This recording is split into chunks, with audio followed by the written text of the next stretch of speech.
राजेश नाम का एक मजदूर आदमी अपनी पत्नी सीमा और एक 10 साल की बेटी प्रिया के साथ रहता था। राजेश बहुत ही ईमानदार और सीधा साधा आदमी था। तुम तो जानते ही हो, गर्मी शुरू हो गई है। पिछली बार गर्मी के दिन कितनी मुश्किल से कटे थे। घर की छत और दीवारें जगह जगह से गर्मी से फटी हुई हैं। अगर तुमने इस बार भी कोई इंतजाम नहीं किया तो पहले जैसा हाल हो जाएगा। बाहर की सारी गर्मी घर में आएगी। तुम सही कहती हो सीमा, पिछली बार की गर्मी ने बहुत परेशान किया था। इस बार कैसे भी करके छत और दीवारों की मरम्मत जरूर करवानी होगी। सीमा, मैं मालिक के पास जा रहा हूँ, वह जरूर मेरी मदद करेंगे। अगर मालिक ने पैसे दे दिए तो मैं कल ही छत और दीवारों की मरम्मत करवा दूंगा। इतना कहकर राजेश अपने मालिक के पास चला जाता है। मालिक, तुम तो जानते ही हो, इस समय घर में एक भी पैसा नहीं है। गर्मी शुरू हो गई है। घर की छत और दीवारें जगह जगह से फट रही हैं। अगर मैंने छत और दीवारों की मरम्मत नहीं करवाई तो बाहर की सारी गर्मी घर में आएगी। पिछली गर्मी में तो मैंने अपने पड़ोसी के घर से पंखा ले लिया था, लेकिन उसने इस बार पंखा देने से मना कर दिया। अगर इस बार छत और दीवारों की मरम्मत नहीं करवाई तो गर्मी से मेरा पूरा परिवार बीमार हो जाएगा। मालिक, मुझे थोड़े बहुत पैसे दे दीजिए, अगले महीने की तनख्वाह में काट लेना। राजेश, तुम्हें अच्छी तरह से पता है, मैंने कभी तुम्हें किसी चीज के लिए मना नहीं किया। मैंने हर समय तुम्हारी मदद की है और तुम ये भी जानते हो कि हमारी दुकान दिन पर दिन घाटे में जा रही है। इस दुकान की वजह से मुझे बहुत नुकसान हो गया है, इसलिए मुझे ये दुकान बंद करनी होगी। तुम भी अपने लिए कहीं और काम तलाश कर लो। मालिक, ऐसे में मुझे कहाँ काम मिलेगा? मैं तो आपसे बस थोड़े पैसे उधार लेने आया था, लेकिन आपने तो मुझसे मेरा रोजगार ही छीन लिया। राजेश, मैं तो तुम्हारी परेशानी समझता हूँ, लेकिन मैं भी मजबूर हूँ। जब धंधा चौपट हो गया तो मैं तुम्हें पैसे कहाँ से दूं? राजेश, मुझे भी तुम्हारी तरह अपने परिवार की चिंता है। मुझे कोई दूसरा काम देखना होगा घर के गुजारे के लिए। बेचारा राजेश मायूस होकर अपने घर चला जाता है। सीमा, मालिक ने पैसे देने से मना कर दिया है। इस गर्मी में उनका भी हाल हमारी ही तरह है। मालिक ने दुकान बंद कर दी है, इसलिए मुझे भी काम से निकाल दिया गया। अब मुझे कोई और काम तलाश करना होगा। ये तो बहुत बुरा हुआ। ऐसी गर्मी में कहाँ काम मिलेगा? पहले तो छत और दीवारों की चिंता थी, लेकिन अब तो काम भी नहीं रहा। जब काम ही नहीं है तो छत और दीवारों की मरम्मत कैसे होगी? सीमा, तुम परेशान मत हो, मैं कल जाकर जरूर कोई काम ढूंढ लूंगा। अगर ईश्वर ने चाहा तो हम इस छत और दीवारों की मरम्मत भी करवा देंगे। अगले ही दिन राजेश काम की तलाश में निकल जाता है। उसकी नजर एक आदमी के गोदाम पर पड़ती है। उसने सोचा, यहाँ जाकर पूछना चाहिए, इस गोदाम में मुझे जरूर कोई काम मिल जाएगा। फिर राजेश उस गोदाम के मालिक के पास जाता है। सेठ जी, मैं काम की तलाश में हूँ। क्या आपकी गोदाम पर कोई काम मिल सकता है? हमारी गोदाम पर काम करने के लिए हमें मेहनती और भरोसेमंद लोगों की जरूरत होती है। तुम किस तरह से काम कर सकते हो? सेठ जी, मैंने गोदाम में काम किया है और मजदूरी के कार्य में भी मेरे पास अच्छा अनुभव है। मैं किसी भी तरह का काम करने के लिए तैयार हूँ। कृपया करके मुझे एक मौका दे दीजिए। आपको मेरा काम बहुत पसंद आएगा। मैं बहुत मेहनत से काम करता हूँ। मेहनत से तो हर इंसान काम करता है। यहाँ गर्मी के मौसम में गाड़ी से बोरे उतारकर गोदाम में रखने पड़ते हैं और फिर उन बोरों को उठाकर ग्राहकों को देने होते हैं। ये काम बहुत थकाऊ है, खासकर इस गर्मी में। ठीक है सेठ जी, मैं काम करने के लिए तैयार हूँ। आप मुझे बता दीजिए कि कब से आना है। फिलहाल तो अभी हमारे पास कोई जगह नहीं खाली है। हाँ, अगर भविष्य में कोई जगह होगी तो हम तुम्हें जरूर बताएंगे, लेकिन अभी के लिए मुझे खेद है, मैं तुम्हें कोई काम नहीं दे सकता। ये सुनकर राजेश मायूस हो जाता है और फिर वहां से चला जाता है। उसके बाद राजेश जगह जगह काम ढूंढने लगता है। काम की तलाश में उसे सुबह से शाम हो जाती है, लेकिन राजेश को कहीं भी काम नहीं मिलता। इसलिए वह सोचता है, पूरा दिन हो गया लेकिन कोई काम नहीं मिला।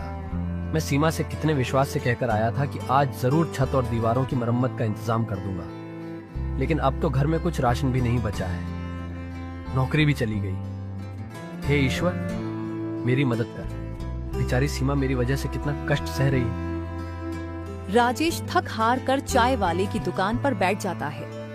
तभी राजेश से एक आदमी कहता है, आज अखबार में आया है कि इस बार बहुत गर्मी होगी, लगभग 1 महीने तक लगातार लू चलने का खतरा भी है। भाई कैसी बातें कर रहे हो? ईश्वर ना करे ऐसा हो।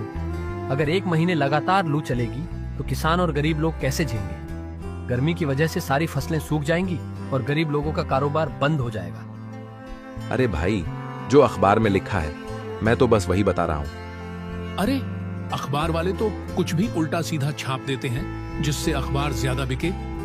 मैं तुम्हें लिख के देता हूँ, ऐसा कुछ नहीं होने वाला। अरे होगा वो जो ईश्वर चाहता है। पिछली बार अखबार में छपा था कि इस बार बिल्कुल भी गर्मी नहीं होगी, लेकिन हुआ उसका उल्टा। पिछली बार कितनी तेज गर्मी पड़ी थी। अरे मेरी दुकान लगभग 1 महीने तक बंद पड़ी रही, इसलिए अखबार में छपी बातों पर ध्यान मत दिया करो। मुझे लगता है तुम सही कह रहे हो, हमें अखबार की बातों पर विश्वास नहीं करना चाहिए, लेकिन हाँ, हमें होशियार रहना चाहिए ताकि अगर कुछ समस्या आए तो हम तैयार रहें। राजेश को इन दोनों आदमियों की बातें अजीब लगती हैं, इसलिए वह वहां से उठकर आता है।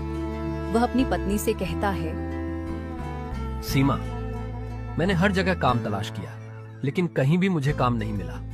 अब तुम ही बताओ मैं क्या करूं? अब तो घर का राशन भी खत्म हो गया है और सुबह से प्रिया की तबीयत भी बहुत खराब हो रही है।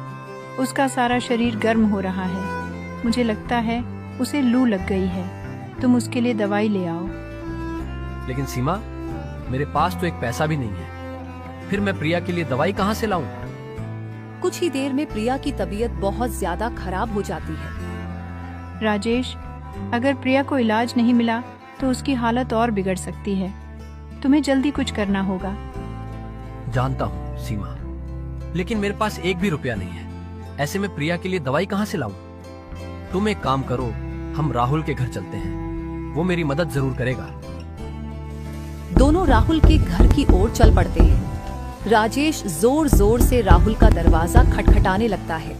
जैसे ही राहुल घर से बाहर आता है तो राजेश राहुल से कहता है, राहुल भाई, मेरी बेटी प्रिया बहुत बीमार है, उसे लू लग गई है। अगर उसे जल्दी से कोई इलाज नहीं मिला तो उसकी हालत बहुत ज्यादा बिगड़ जाएगी। तुम मुझे थोड़े से पैसे उधार दे दो, मैं तुम्हारा एहसान जिंदगी भर नहीं भूलूंगा। राजेश, मैं तुम्हारी पीड़ा समझ सकता हूँ भाई, लेकिन देखो मेरे हालात भी कोई अच्छे नहीं है। अरे घर के बहुत खर्चे हैं, बच्चों के भी खर्चे हैं और कमाई उतनी है नहीं जितने खर्चे हैं। इसलिए देखो भाई, मैं तुम्हारी मदद नहीं कर सकता। हो सके तो मुझे माफ कर देना। राजेश, अगर मेरे पास पैसे होते तो मैं तुम्हारी मदद जरूर करता। मुझे इस बात का बहुत दुख है कि मैं तुम्हारी इस परेशानी में मदद नहीं कर पा रहा हूं, लेकिन भाई मैं भी मजबूर हूं। राहुल भाई, ये केवल पैसे की बात नहीं है, ये मेरी बेटी के जीवन का सवाल है। क्या तुम वाकई मेरी इस गंभीर स्थिति में मेरी सहायता नहीं कर सकते? क्या मेरी बेटी की जिंदगी तुम्हारी दया और सहायता के लायक नहीं है? राजेश, मेरी बात को समझने की कोशिश करो। मैं सचमुच तुम्हारी मदद करना चाहता हूँ, लेकिन मेरे खुद के हालात समय सही नहीं है। मुझे पूरी उम्मीद है कि कोई ना कोई तुम्हारी मदद जरूर करेगा। इतना कहकर राहुल घर के अंदर चला जाता है।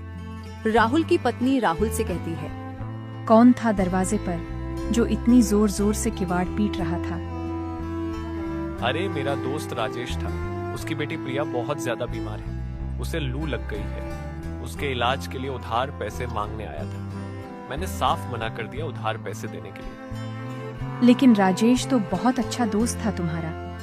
उसने तुम्हारी मुश्किल वक्त में बहुत बार मदद की है, फिर तुमने उन्हें पैसे उधार देने से क्यों मना कर दिया?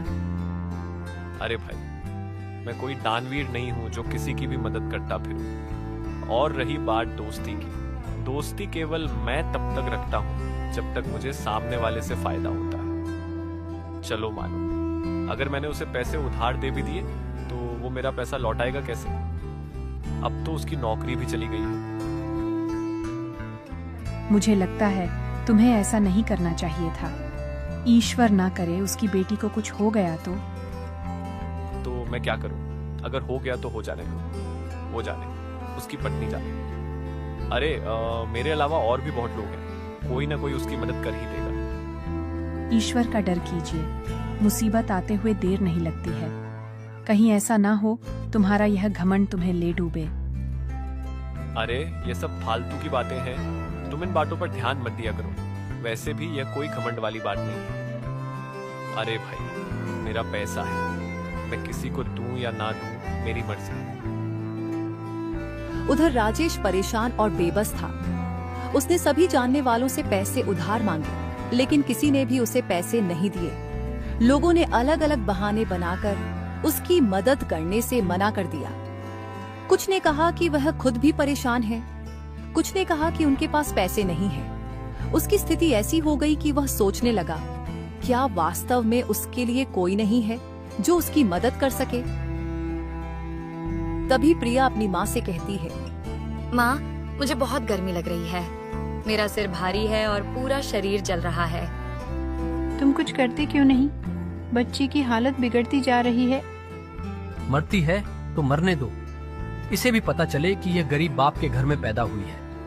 मैं थक चुका हूँ लोगों से पैसे उधार मांग मांग के। कोई पैसे उधार देने को तैयार नहीं है। जबरदस्ती छीन के तो नहीं ला सकता ना मैं। ऐसा मत कहिए, तुम एक बार मुखिया जी के पास जाओ, वो हमारी मदद जरूर करेंगे। मुखिया जी से कहना हमारी बच्ची बीमार है, उसे इलाज की सख्त जरूरत है।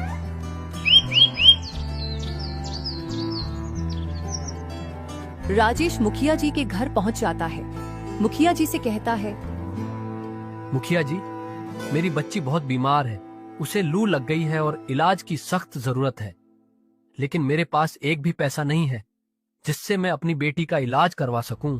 मैंने अपने यार दोस्त, रिश्तेदार सभी से पैसे मांगे, लेकिन किसी ने मेरी मदद नहीं की। अब एक आप ही हो जो मेरी मदद कर सकते हो। राजेश, तुम्हारी बात सुनकर मुझे बहुत दुख हुआ। बुरे वक्त में कोई किसी की मदद नहीं करता। यार दोस्त, रिश्तेदार केवल उसी वक्त तक साथ रहते हैं जब तक इंसान के पास पैसे होते हैं। गरीबी में सब मुंह मोड़ लेते हैं। लेकिन राजेश, मुझे यह कहते हुए और भी ज्यादा दुख हो रहा है कि मैं तुम्हारी मदद नहीं कर सकता।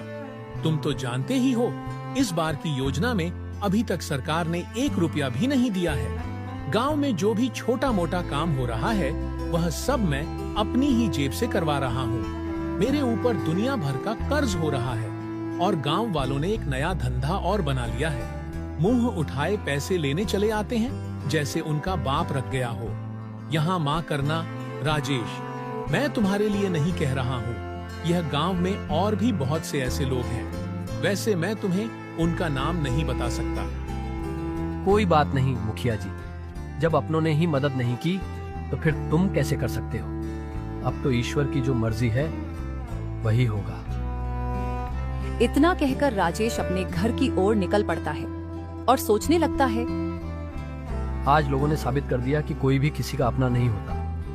बुरे वक्त में तो कोई भी किसी का साथ नहीं देता है।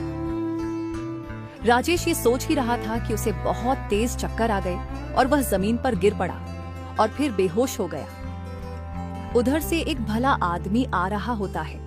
उसने राजेश को बेहोश देखा तो उसे राजेश पर दया आ गई। अरे, ये तो बेहोश है। इसकी हालत तो बहुत गंभीर लग रही है। मुझे इसे यहाँ पर छोड़कर नहीं जाना चाहिए। ये बेसहारा और कमजोर है। भला आदमी राजेश को उठाकर ले जाता है और राजेश की खूब सेवा करता है। कुछ ही देर में राजेश को होश आ जाता है। ये मैं कहाँ हूँ? मैं तो अपने घर जा रहा था, फिर यहाँ कैसे आया? मुझे जल्दी से अपने घर जाना होगा। तुम रास्ते में बेहोश पड़े थे, इसलिए मैं तुम्हें अपने घर ले आया। तुम्हारा अभी अपने घर जाना ठीक नहीं रहेगा। पहले तुम्हें आराम करने की जरूरत है, उसके बाद अपने घर चले जाना। आपने मेरी मदद क्यों की? आप तो मुझे जानते भी नहीं हो, फिर भी आपने मेरी मदद की। मुझे अपने घर ले आए और मेरा इतने अच्छे से ख्याल रखा। देखो राजेश, जीवन में केवल खुद की मदद करना ही काफी नहीं होता है, बल्कि हम सब एक दूसरे की मदद के लिए हैं। जब कोई इंसान परेशान हो तो हमारा फर्ज बनता है कि उसकी मदद करें।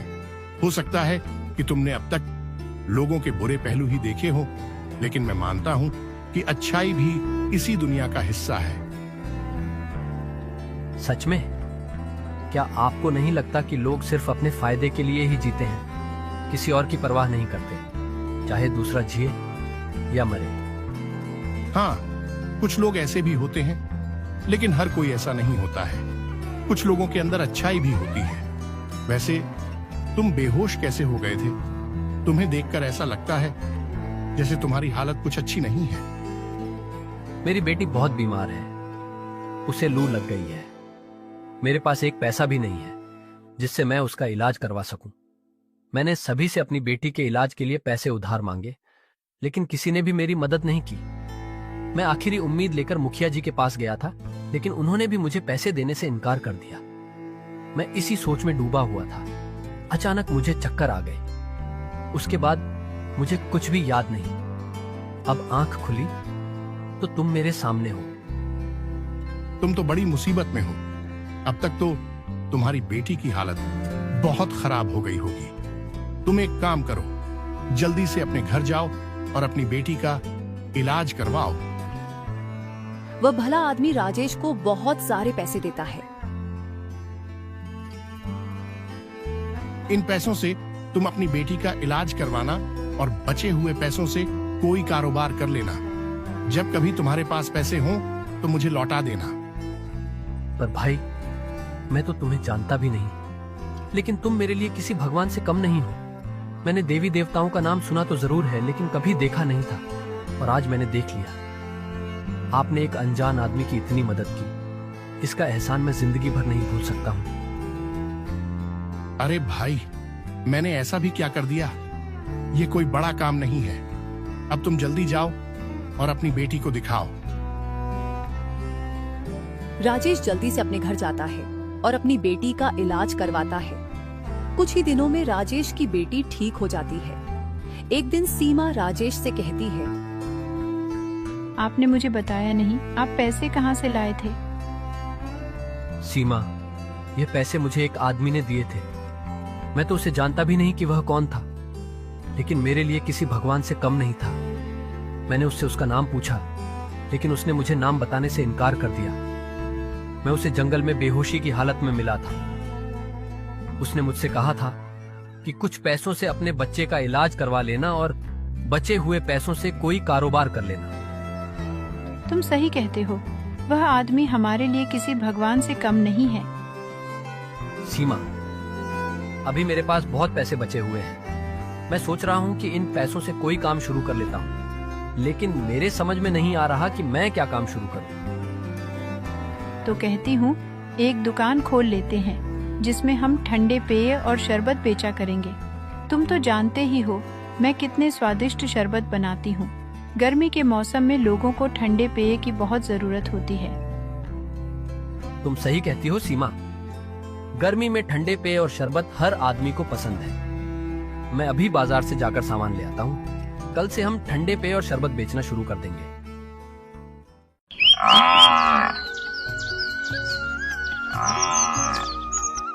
राजेश बाजार जाकर ठंडे पेय और शरबत बनाने का सामान ले आता है और फिर वह अगले ही दिन ठंडे पेय और शरबत बेचना शुरू कर देते हैं।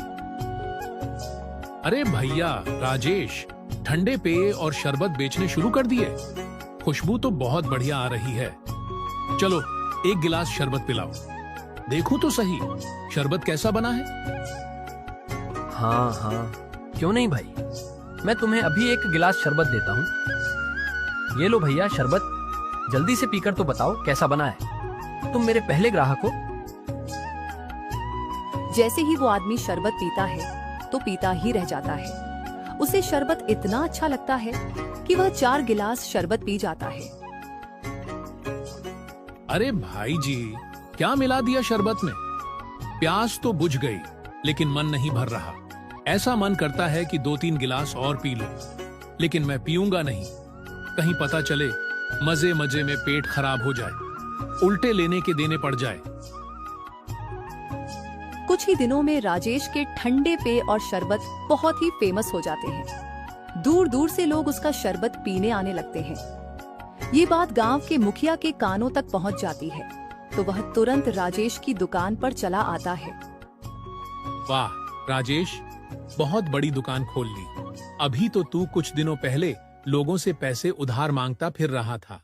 एकदम इतने सारे पैसे कहां से आ गए तेरे पास, जो इतनी बड़ी दुकान खोल ली?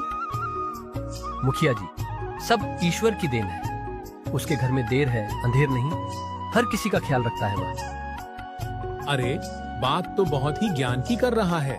तेरे शरबत का नाम बहुत सुना है। जरा एक गिलास शरबत मुझे भी तो पिला। हाँ हाँ, क्यों नहीं मुखिया जी। जैसे ही मुखिया सीमा के हाथ का शरबत पीते हैं, वह तो सीमा की तारीफ करने लग जाते हैं। अरे वाह, बहुत ही स्वादिष्ट शरबत है। राजेश, तेरी पत्नी के हाथों में जादू है भाई, मानना पड़ेगा। ऐसा शरबत मैंने अपने जीवन में कभी नहीं पिया। अच्छा भाई, मैं अब चलता हूँ। तुम्हारे शरबत के कितने रुपए हो गए? अरे मुखिया जी, कैसी बातें करते हो? हम आपसे पैसे कैसे ले सकते हैं? क्यों भाई, तुम मुझसे पैसे क्यों नहीं ले सकते? यह तुम्हारा काम है। काम में यारी दोस्ती नहीं होती। अगर गधा घास से यारी करेगा तो खाएगा क्या?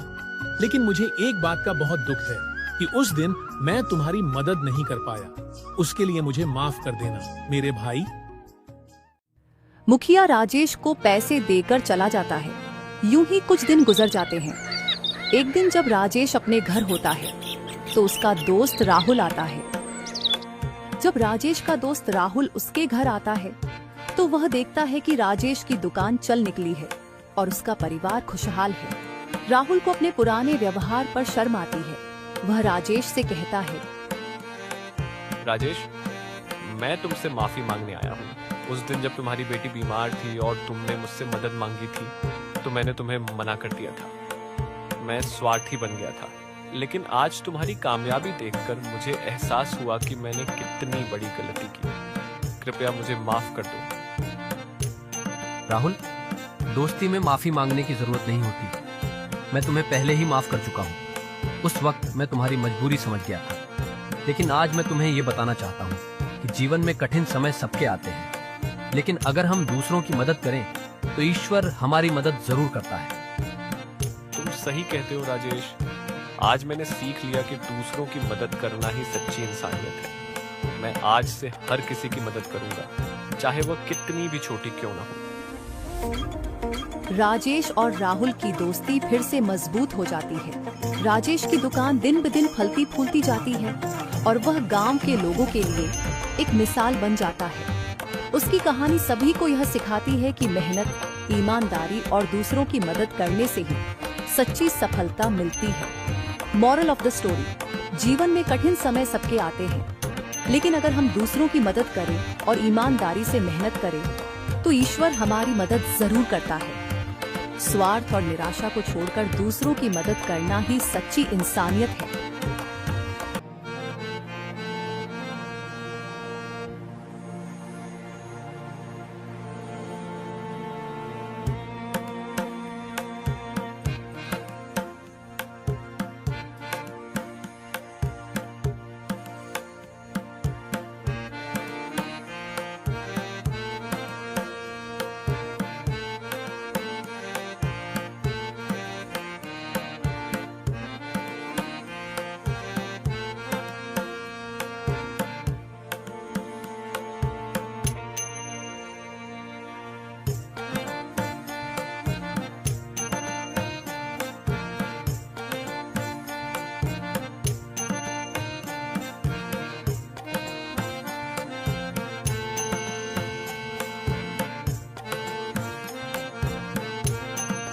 हमारी कहानी आपको अच्छी लगी हो तो हमारे चैनल को लाइक और सब्सक्राइब करके एक प्यारा सा कमेंट जरूर करें।